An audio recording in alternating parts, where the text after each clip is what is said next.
आज सागर और आकांक्षा में जबरदस्त झगड़ा हुआ था और झगड़े का कारण था आकांक्षा की बेतों की डिमांड। आकांक्षा अपनी डिमांड को जायज बता रही थी और करवा चौथ के नाम पर उसे पूरा करने की जिद पर अड़ी थी। करवा चौथ के नाम पर तो उस पर जुनून ही सवार हो जाता है। हफ्ते भर पहले से ही ब्यूटी पार्लर के चक्कर लगाना शुरू कर देती है। पेडिक्योर से लेकर बॉडी पॉलिशिंग तक सब करवाना उसके लिए जरूरी होता है। साड़ी, गहने, सभी कुछ उसे नया और महंगे से महंगा चाहिए होता है। आखिर उसे अपने फ्रेंड सर्कल में धाक जो जमानी होती है। पर आज सागर भी कुछ सुनने के लिए तैयार नहीं था। वो इस समय डायमंड नेकलेस दिलाने की स्थिति में नहीं था। वो आकांक्षा से कहने लगा कि तुम मेरी अर्धांगिनी हो, अगर तुम ही मुझे नहीं समझोगी तो और कौन समझेगा। पत्नी तो वही जो अपने पिया के मन की बात बिना कहे ही जान ले, उसके सुख दुख व अच्छे बुरे दिन में बराबर से उसका साथ निभाए। सागर आगे बोला, तुमसे तो कुछ छिपा नहीं है। तुम्हें पता है अभी पापा के ऑपरेशन में कितना पैसा लगा है। मैं अभी तुम्हारी नेकलेस की मांग पूरी नहीं कर सकता। तुम मुझे इतना तनाव में मत डाला करो, कहीं ऐसा ना हो कि बाद में तुम्हें पछतावा हो। तुम ऐसा करो कि करवा चौथ का व्रत रखने को ही रहने दो। मुझे लंबी उम्र की कोई चाह नहीं है। हाँ, पर इतना जरूर चाहता हूं कि जितना भी हमारा साथ है वो सुख चैन से गुजरे। साथ बिताए गए हंसी खुशी के पल ही हमारी सच्ची पूंजी है। तुम बाहरी आडंबर में अपनी खुशी तलाशती हो, जबकि मैं तुम में अपनी खुशी तलाशता हूं। ऐसा कहकर सागर अपना बैग उठाकर ऑफिस के लिए चला गया। सागर के जाने के बाद आकांक्षा भी गुस्से में अपने कमरे में जाकर लेट गई। कब उसकी आंख लग गई पता ही नहीं चला।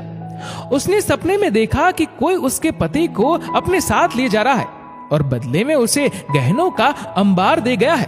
वो सज धज कर तैयार बैठी है, पर उसकी तारीफ करने वाला पति गायब है। वो भूखी बैठी है, पर उसे प्यार से मनुहार करके खाना खिलाने वाला पति तो नदारद है। वो सपने में ही चिल्लाने लगी, सागर कहाँ हो, मेरे पास जल्दी से आ जाओ, मुझे तो केवल और केवल तुम्हारी ही जरूरत है। उसे चारों तरफ से अपनी सहेलियों की व रिश्तेदारों के अट्टहास की आवाजें सुनाई देने लगी, जिनका कभी वो नए कपड़े और नए गहने ना पहनने पर मजाक उड़ाया करती थी। तभी उसका सपना टूट गया, पर वो अभी भी घबराई हुई सी थी। आकांक्षा को सागर की सारी बातें अब सही लग रही थी। वो सोचने लगी कि सागर के दिल पर कितना जोर पड़ा होगा जब उन्होंने मुझे करवा चौथ का व्रत रखने से मना किया होगा, क्योंकि वो खुद भी तो बहुत उत्साहित रहते हैं और मेरे साथ खुद भी मेरे लिए व्रत रखते हैं। अपने पति का दिल दुखाकर आकांक्षा को अब बहुत ग्लानि हो रही थी। उसे अपनी मम्मी की बात याद आने लगी, जो कहा करती थी कि जीवन में पति के प्यार एवं साथ से ज्यादा जरूरी कुछ भी नहीं होता।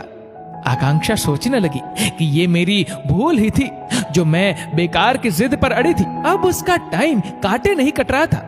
उसे तो बस अब शाम का बेसब्री से इंतजार था, क्योंकि वो सागर से सुलह कर उसे खुश कर देना चाहती थी। शाम के 4 बज गए थे। वो उठी और पूरे मन से 16 श्रृंगार किया। वो अभी तैयार होकर बैठी ही थी कि डोरबेल बज उठी।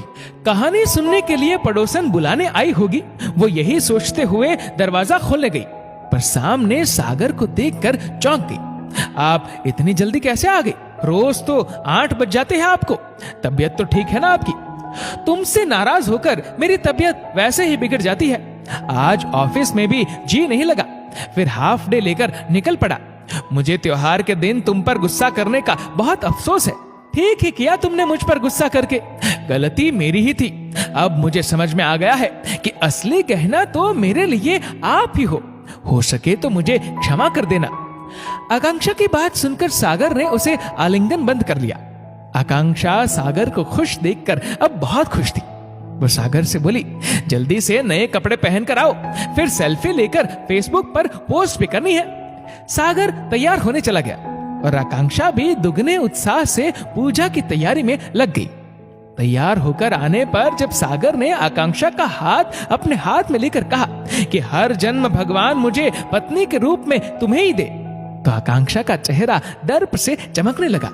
कोई भी गिफ्ट उसे आज तक इतनी खुशी नहीं दे सका जितनी सागर की कही बात ने उसे आज दी। अब की बार का करवा चौथ उसके लिए वास्तव में यादगार बन गया। दोस्तों, ये कहानी लिखी है वंदना भटनागर ने। आपकी इस वीडियो के बारे में क्या राय है, नीचे कमेंट करके जरूर बताएगा। और अगर आपको वीडियो अच्छा लगा हो तो इस वीडियो को लाइक करेगा, शेयर करेगा ज्यादा से ज्यादा लोगों तक। और ऐसे ही और भी इंस्पिरेशनल वीडियोस के लिए सब्सक्राइब करें हमारे यूट्यूब चैनल को और फेसबुक पर फॉलो करें हमारे पेज को। धन्यवाद।